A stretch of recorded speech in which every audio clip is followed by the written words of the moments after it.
Hey there, this is Drew Badger, the world's #1 English fluency guide, and it is a pleasure to welcome you to another advanced listening practice lesson.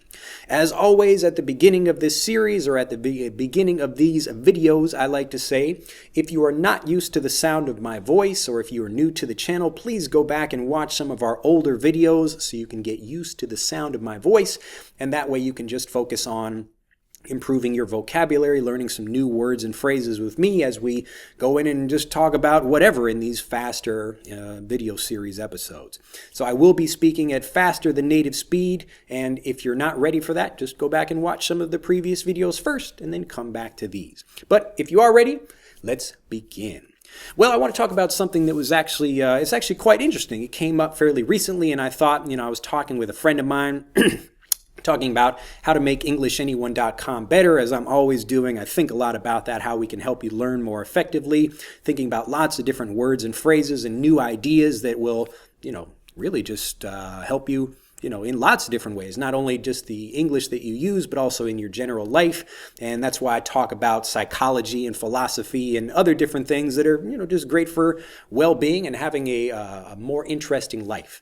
Anyway, one thing we were talking about is the fact that we don't really use curse words in what we do. Now, I will use like, fuck or shit or something occasionally, but I don't really talk about that very often. And the reason that came up in the conversation was because he was talking about a TV show he had been watching, and he was saying that, well, like a lot of the, it was a little bit, kind of the cursing was overdone. There was maybe kind of people cursing too much, and he was thinking, well, it's not such a good idea.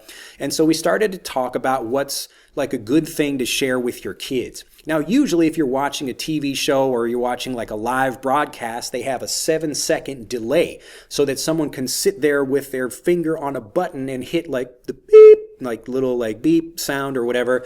So if I say fuck, it's like, the little beep sound comes in.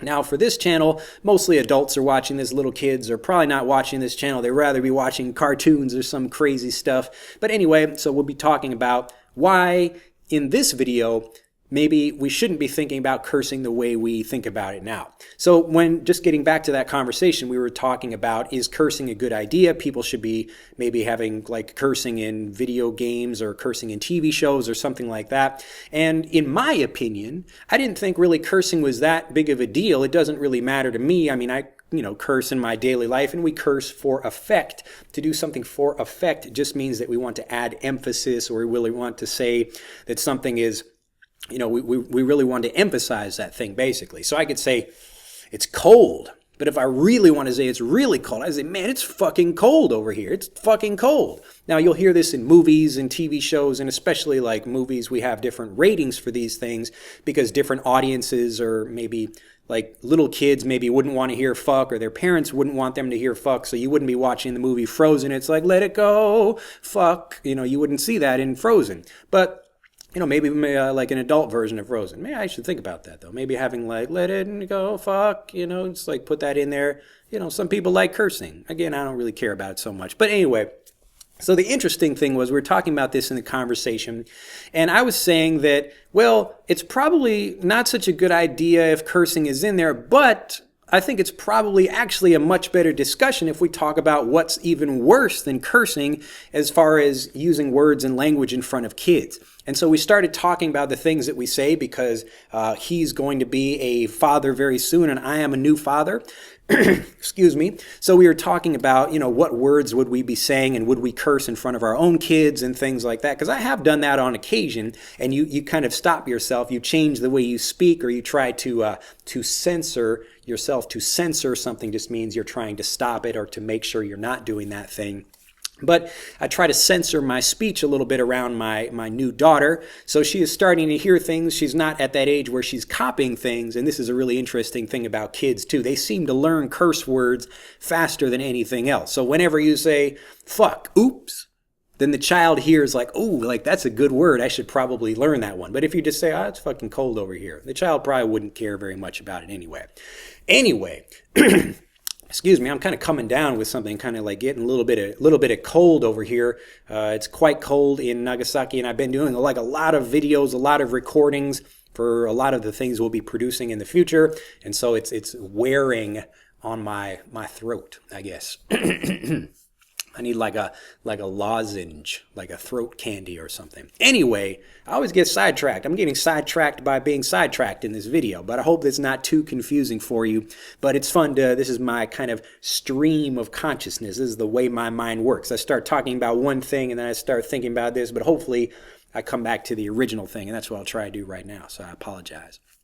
Anyway, so the cursing discussion, we were talking about what we would use in front of our kids, and I was saying, well, it's probably better to worry about or to think about not using the word can't in front of your kids as opposed to cursing. Like I would, if I had to choose one, I would rather curse in front of my child than use the word can't. And even if I say like you shouldn't do something, like my child is trying to jump out the window and fly, I would say, well, you can't fly. Like, I mean, that's an example where, it's just not physically possible in that way. You don't want to jump out a window and pretend to fly like Superman after watching a Superman movie or something. But we were talking about that, and that most people don't really think about that discussion. And it's really important to think about the vocabulary that you use with your kids, because that's how we learn.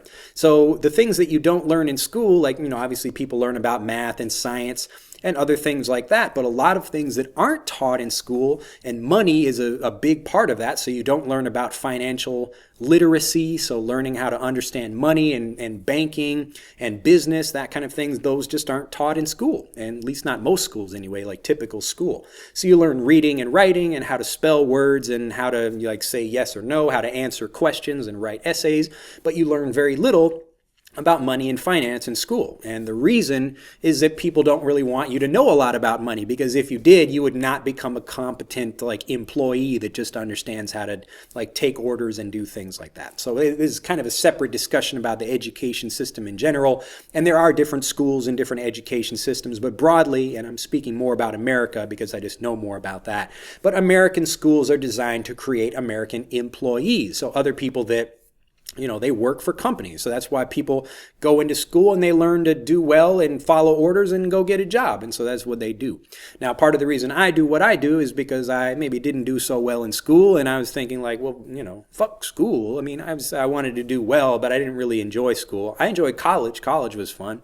But, I was also able to do some kind of business things there. And like, I used to throw parties for profit in college. That was a lot of fun because we didn't really have good parties at my schools. I would like organize different parties and try to do different stuff. So anyway, that's part of that thing. But getting back to, again, I keep getting sidetracked, but getting back to the original thing about cursing, when, because we have to think about what's taught in school, the ideas that especially children are learning from their parents, the way they think, the kind of jobs they have, what they think their like social class is, like are they upper class, are they wealthy, are they poor, are they middle class or something like that. As children get older, they start developing these identities about what it is they have. So are they thinking about having a particular idea about what kind of money they can have. And so that's why you see a lot of people following in the footsteps of their parents. So to follow in the footsteps of someone means like my parent is a lawyer, so I become a lawyer. And, maybe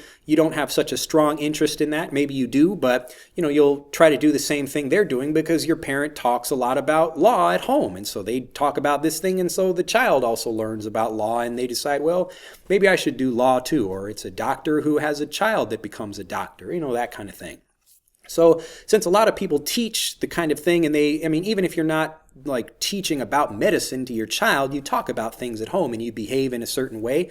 And so the way that you behave about money is the same thing. So you teach your kids about money. And, a wealthy person would teach their child about money in a certain way, or a poor person would teach their child about money in a certain way. And a lot of this, you can kind of change the way people think. Maybe if you don't have a lot of money yourself, you can try to encourage them like to learn about it from people that do have money or, whatever. I'm not even talking about money specifically, but we could be talking about being a doctor or a lawyer or anything like that. But anyway, the whole idea here, you have to forgive me for like sniffing like that. Anyway, so the main idea here is that the language we use, we're so focused on whether we use, a word like fuck or shit or, whatever the thing is in front of our kids, that we don't worry about the other language we use and the ways we talk to our kids. And we say like, you can't do that. So you don't have enough money to do that kind of thing. Now, we don't think about it so much, but let's say a parent that's middle class and maybe they don't have much money. They say like, well, we can't have a second house, or we can't, take that vacation, or we can't do this because of whatever. Now that teaches the child, wow, like my dad, he's like the most important person in my life, especially when a child is like, very young. And a child listens to that and they think like, well, wow, I guess we can't do that. And they understand that. They just believe it, and that's what they think is true. Now, a wealthy person is saying like, how can you do that? So maybe I'm not going to say you can't do something. I'm not just going to buy my daughter like any toy she wants, but I would say instead of you can't have that, or we don't have money, or whatever, I'd think like, how can you get that thing? And so when we were talking about this idea, it just occurred to us, maybe it's better to focus on not the cursing, but the kind of actual language, the everyday language we use that's probably not such a good idea to use in front of our kids. So if you are a parent, or you thinking about having parents, or I guess not parents, but kids in the future, maybe you can think about that as well. So you have to be careful with the actual language you use and how that's affecting your kids and what that's teaching them. Because if you say you can't all the time, then your kids will be thinking the same thing. Now, I wanted to be very careful about this because when I was younger, and people would say like, well, like my mom or my dad's is like, oh, we can't do that. We don't have enough money, or we can't do this, or we can't do that. And I would think, oh, I guess we can't. But as I got older, I was like, fuck that, not to get angry, but it's just like, you have to, in order to change your behavior, you have to get kind of angry about something. You have to think about doing it in a different way, and you have to decide, fuck that, fuck that. Now, it's okay to say fuck, but you don't want to say can't. And that's been kind of the message of this whole video. Anyway, this is just kind of a jumping off point. Maybe get in the comments below. What do you think it's good to curse in front of your kids, or you think it's not good to curse, or you think using can't or other things like that?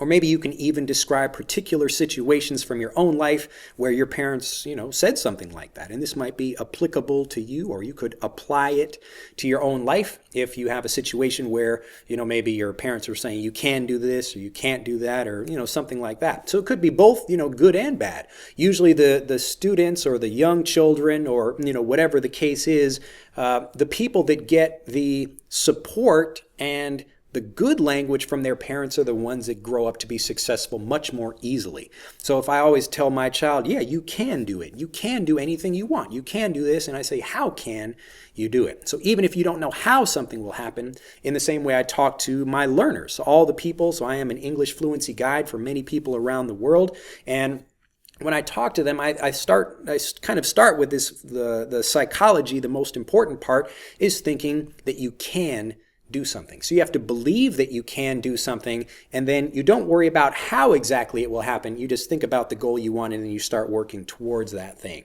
So first, believe you can, and then also think about the language that you're using when you're speaking about yourself and when you're speaking to your kids, if you've got any. Well, that's it for this lesson. I hope it's been enjoyable. Hope it's been fucking enjoyable. Yeah, man, fuck. Yeah, this has been a good lesson. A good lesson. Yeah, let's just reflect. Yeah, it's been a good lesson. I hope you have enjoyed it. When this video gets to 10,000 views or more, I'll release the next one in this series. And until then, do like it, do share it, tell your friends about it. Say, man, this is a fucking good lesson. You should fucking watch this video. All right? Bye-bye. To continue learning, click on the link in this video to download Speak English Naturally, our free guide to speaking and sounding like a native English speaker. The guide reveals the 3 most important kinds of conversational English you must learn if you want to sound native, and will help you experience instant improvement in your fluency and speaking confidence. To download your free guide on a mobile device, click on the link in the upper right of this video. To download your free guide from a computer, click on the link in the lower right of this video. I look forward to seeing you in the guide.